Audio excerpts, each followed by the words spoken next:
All right, friends, let's get into what is stirring the media right now. We have Trump's nomination of Judge Ann Coney Barrett to the U.S. Supreme Court, replacing Justice Ruth Bader Ginsberg. All right, friends, that's trending right now. I want everyone to take a look at this. Who is actually remaking the U.S. Supreme Court? Headline, Trump is not remaking the U.S. Supreme Court. Who is it, my friends? Jesuits, Roman Catholic secret organization leaders. They are the ones, including Leonard Leo. Friends, with that in mind, look at this. Listen carefully. Way to do it. You're being humble, Leonard, but you have really been credited, along with the Federal Society, of being involved in really the picks for the last three Supreme Court justices, Roberts, the Chief, Alito, and Gorsuch. Would you say that that's true? Well, presidents always make these choices. So we have Leonard Leo from the Federalist Society. Also is mentioned the Heritage Foundation. Listen again. Trump has not only rushed all these appointments, but he's also ceded the selection of the judges to the Federalist Society and the Heritage Foundation. That seems true. Who are these groups? These groups are Jesuit-run organization, my friends. So who is the one remaking the courts? Not President Trump. Jesuits. There it is on the screen, my friends. There it is. Knights of Malta, Leonard Leo, Heritage Foundation. And what is the aim, the visions, the goals of Jesuit and Roman Catholic leaders? Look at that, friends, climbing up to be the counselors of kings, who recommended these judges to become justices. Jesuits, papists, Jesuit chameleons, red words, and shaping the policy of nations. What do the justices of the U.S. Supreme Court do? They shape the policy of the nation. What is the end result? Red words. Wherever they went, even in the three branches of government, there followed a revival of popery. Look at this, friends. There it is, clear as day. Let us connect the dots. Connecting the dots. By the way, who was just nominated for the justice seat on the U.S. Supreme Court? It was Ann Coney Barrett, that judge. Look at this article from 2018. Notice here, friends, blue words, many of Trump's nominees to the U.S. District and Circuit Courts were vetted by Leonard Leo. Red words, some like Circuit Court Judge Ann Coney Barrett, who was suggested that Roe v. Wade was an erroneous decision, are now on Trump's short list for a Supreme Court seat. That was 2018. So friends, who is behind the nomination of Judge Ann Barrett, Leonard Leo, the Federalist Society, the Heritage Foundation, the Jesuit connection in the executive branch of government, judicial branch of government? Last sentence says we're at the point where almost the entire Supreme Court is something Leonard Leo, with his Jesuit connection, was active in this process. Let that make an indelible mark upon your mind. Let's come to this. Judge Ann Barrett was considered to replace Justice Anthony Kennedy in 2018. Listen to this, as Trump now nominates Judge Barrett.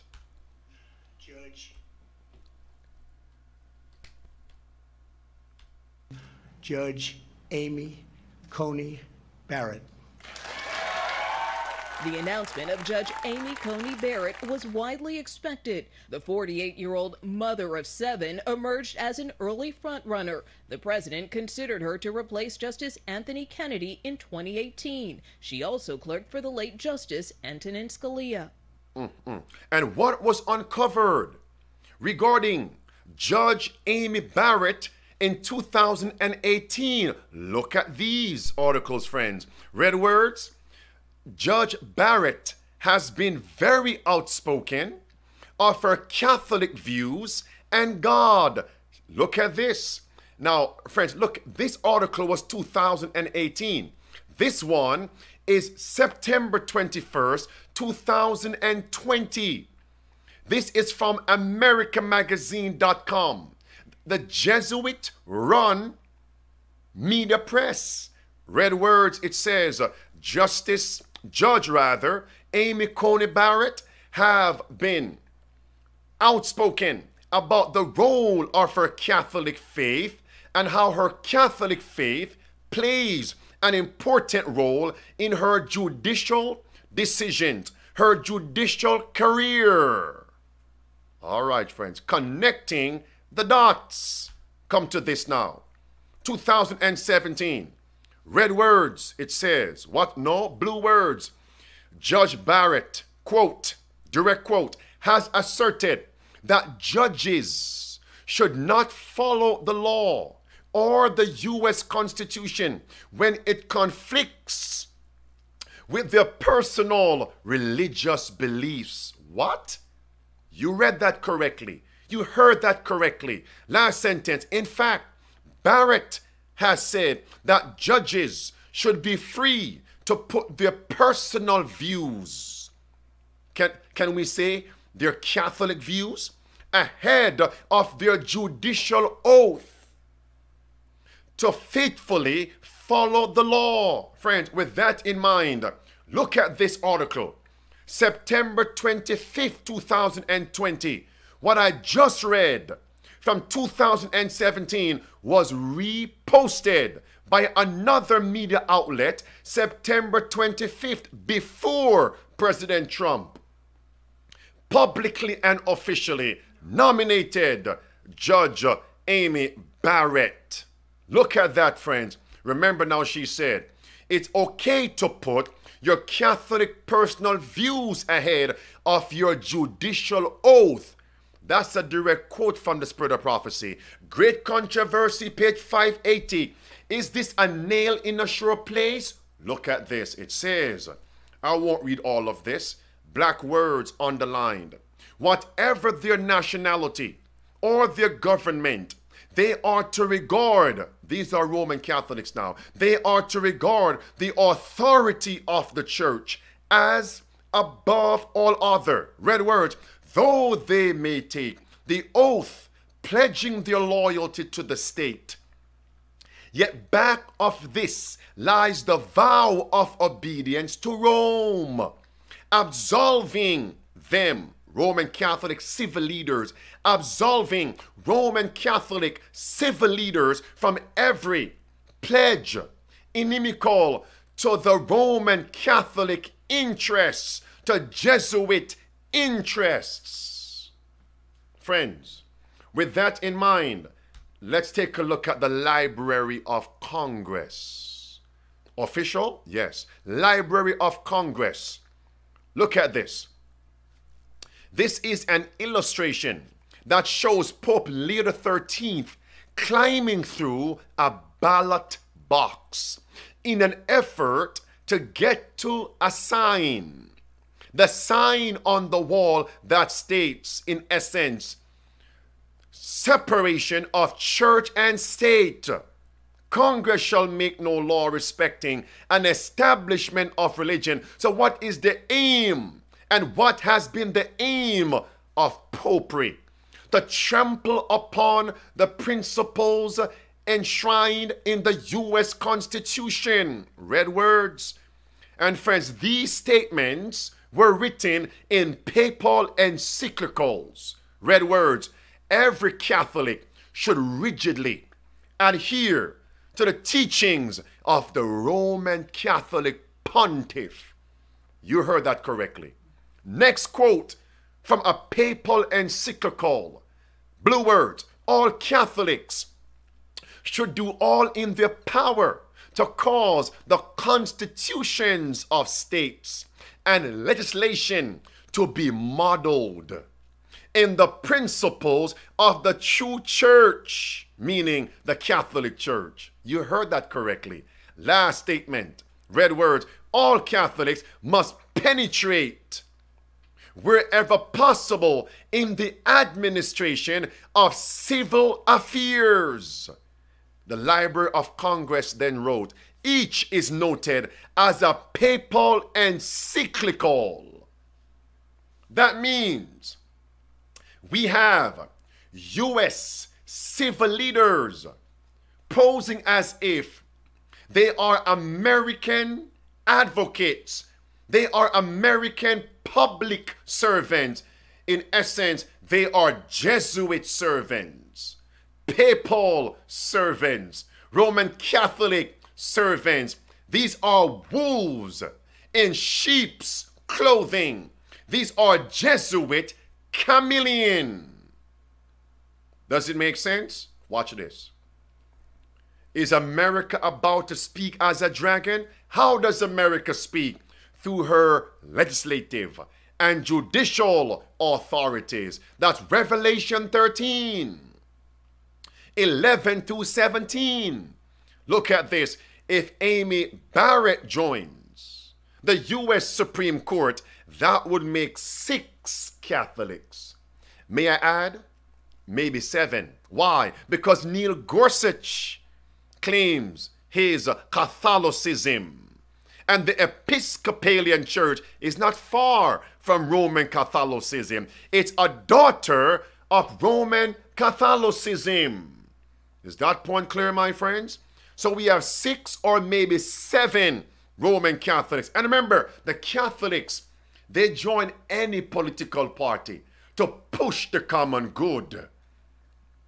So they may join any church. Do you see it, friends? And pose as Episcopalian, pose as Baptist. You get the point.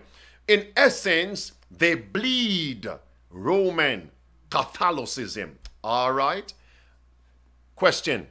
Why do Catholics make up a majority of the Supreme Court? I wonder why.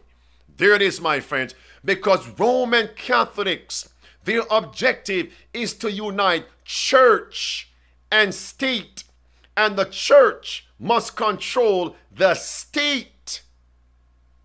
And Protestants agree. There it is, my friends, from the Library of Congress. What is the role of the Catholics in civil office?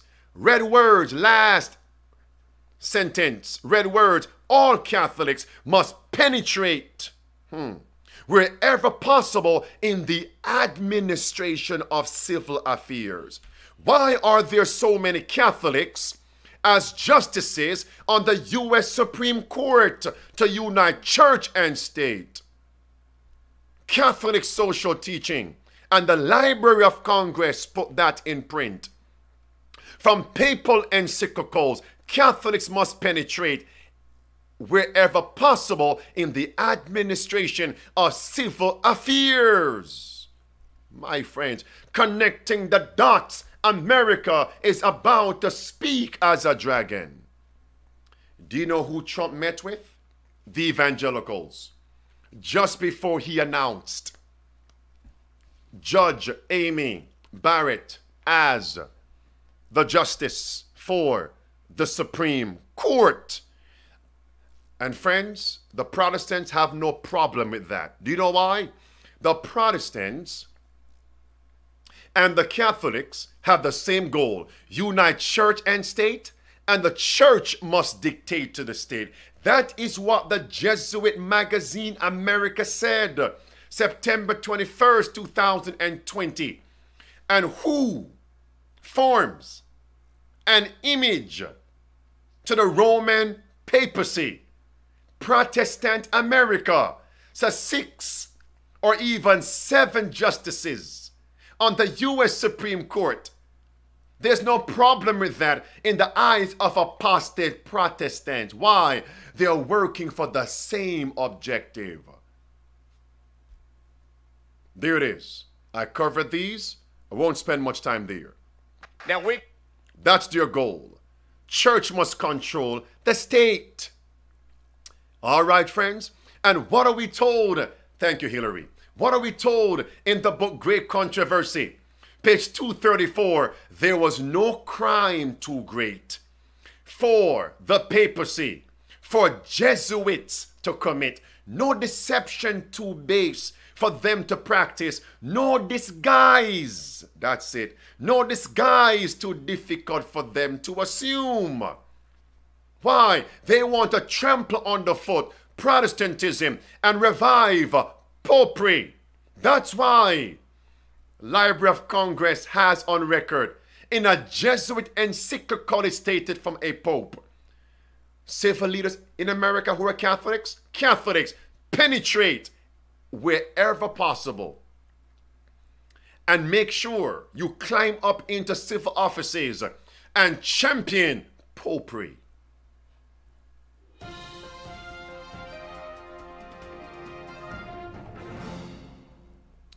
Do you want to see it clearer? Listen to this. Do you remember this statement, friends? All right, every Catholic must penetrate wherever possible in the administration of civil affairs. Listen now to Leonard Leo honoring William Barr with the Christy Lacy Award, and that William Barr is a Catholic public servant, not an American public servant. Listen. Thank you, Mark. Good morning. Last year, the National Catholic Prayer Breakfast created the Christa Fidelis Lacy Award. It's presented to those who have gone to great lengths to advance the teaching and tenets of the Catholic Church. So who really is William Barr? Not an American public servant. He is a Catholic public servant, fulfilling the words written from popes, plural, in their encyclicals. Listen to this now. The award citation reads, "In honor and gratitude for fidelity to the Church, and exemplary, selfless, and steadfast service in the Lord's vineyard." I can think of no better description of this year's recipient, Attorney General William Barr. General Barr is truly a Catholic public servant. His faith informs the attributes of his public service. Mercy, friends. Connecting the dots. America is about to speak as a dragon. Notice here, that was at the National Catholic Prayer Breakfast. Trump was there, virtually. William Barr. And friends, what was William Barr promoting? Bringing religion into the public square, church-state union, championing Roman Catholic doctrine, the common good. My friends, connecting the dots. America is about to speak as a dragon in no uncertain terms, no ambiguity. What did William Barr say as he received his award? Church and state must not be separate. They must be united. And of course, the church must control the state. I covered that before, friends. Connecting the dots. Go to Romans chapter 6 with me. And what is that common good? Give up your individual rights. Sunday rest by law as well, my friends. Wait a minute. Not only the U.S. Attorney General William Barr is a Catholic public servant, but what about the chief diplomat of America to nations in the person of Mike Pompeo? Come on, Christian. September 22nd, 2020, Mike Pompeo said, put faith in the public square. So who is Mike Pompeo? A Catholic public servant, not an American public servant. Connecting the dots. America is about to speak as a dragon. And William Barr said he's witnessing small but significant steps toward the restoration of religion to its proper role in America. Church-state union, Sunday law, Sunday rest by law. I could also add another, which is Ambassador Callista Gingrich, the ambassador of America, from America to the Vatican, a Catholic public servant. Romans chapter 6, friends. Beloved, I'm going to pause right here. The purpose is to drive individuals into spiritual slavery, economic slavery. That's why Leonard Leo labeled William Barr not as an American public servant, but as a Catholic public servant. And the Bible says in Romans chapter 6 and verse 16, know you not that to whom you yield yourselves, servant to obey, his servants you are to whom you obey, whether of sin unto death or of obedience unto righteousness. It's time to become servants, not to sin, but servants to righteousness. Servants not of popery, but servants of Jesus. Servant not of the Antichrist, but servant of Jesus, the true Christ. Friends, the protest continues. Maranatha.